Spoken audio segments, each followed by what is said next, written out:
दुनिया के किसी भी कोने में चले जाओ, वापिस तो आखिरकार घर को ही लौट के जाना होता है।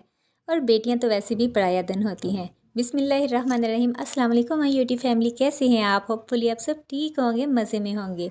अम्मी के घर इतने दिन रहने के बाद अब हम घर जाने को तैयार हो रहे थे। यहाँ पे छोटी छोटी चीज़ें थी जो मैं अपनी समेट रही थी और अपने मियाँ साहिब का वेट कर रही थी। जो टाइम आने का उन्होंने मुझे दिया था उसी टाइम वो आ गए थे मुझे लेने, और फिर रास्ते में ना उन्होंने मुझे मेरी फ़ेवरेट फ्रूट चाट भी खिलाई। और घर जब मैं गई हूँ ना, तो सबसे पहले जो मुझे वेलकम जिन्होंने किया है वो है ये हफ्ते भर की सब्ज़ियाँ। मेरे आने से पहले ही ना मेरे मियाँ साहिब ने पूरे हफ्ते का मेन्यू ला के काउंटर पे रख दिया कि ये सब्ज़ियाँ हैं जनाब, आपके आने से पहले मैं ले आया हूँ। मैंने कहा बड़ी मेहरबानी।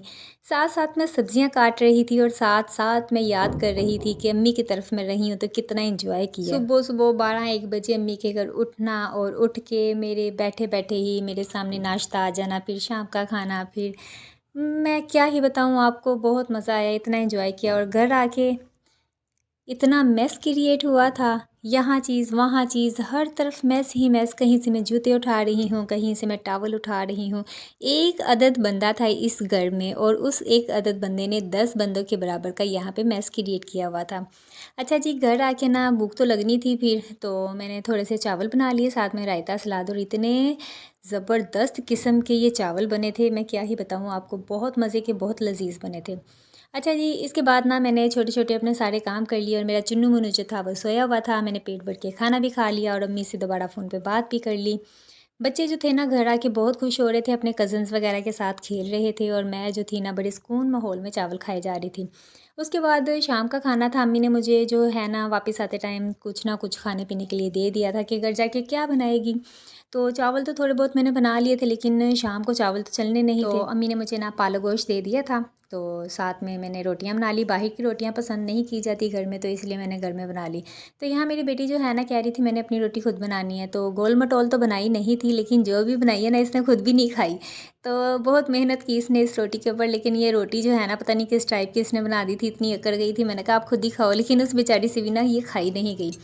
तो यहाँ पे ना मैंने रोटियां सारी बना ली थी, और उसके बाद क्योंकि मैंने सारे काम भी कर लिए थे, जो जो हाँ, जिधर जिधर की चीज़ें थी वो उधर उधर रख ली थी। बच्चों को भी नीट क्लीन कर लिया था और थोड़ी सी रेस्ट करके अपनी थकावट भी दूर कर ली थी। बच्चे अपने पापा से कह रहे थे कि हम काफ़ी दिनों के बाद घर वापस आए हैं, तो क्यों ना हम बाहर चलते हैं। तो मैं उन्हें कह रही थी इतने दिन घर से बाहर रहे, अभी भी बाहर जाने की कसर है। तो इनके पापा कह रहे थे अगर आपकी माँ जान रोटी ना बनाती तो मैं आपको बाहर ले चलता। तो मैंने कहा हाँ जी, अब मैंने इतनी मेहनत करके रोटियां बनाई हैं तो अब हमें घर की ही खानी पड़ेगी। तो यहाँ पे मेरी बेटी जो है ना बहुत इंजॉय कर रही थी, मुझे कह रही थी मेरी वीडियो शूट ना करें। मैंने कहा नहीं, बहुत प्यारी लग रही है, मुझे वीडियो शूट करने दो। तो फिर इसके बाद है ना हमने खाना खाया, और पालक गोश्त बहुत मज़े की बनी हुई थी। तो मैंने तो 2 रोटियां खाई। मेरा चुन्नू मुन्नू जो था ना आज बिल्कुल भी तंग नहीं कर रहा था, और मेरे पास आ भी नहीं रहा था क्योंकि इतने दिन अम्मी के पास रहा है और उसे मेरी शायद आदत भूल गई है। तो यहाँ पे ना ये रोटियां बना रही थी, और ये थी मेरी आज की वीडियो जो मैंने आपके लिए बनाई। आई होप आपको बहुत अच्छी लगी होगी। अच्छी लगी है तो प्लीज़ मेरे चैनल को सपोर्ट करें, मुझे आपके सपोर्ट की ज़रूरत है। मेरे चैनल को सब्सक्राइब करें, मेरी वीडियो को लाइक शेयर किया करें, ताकि मैं मज़ीद अच्छी अच्छी वीडियोस बनाऊं और आपके लिए लेके आऊं।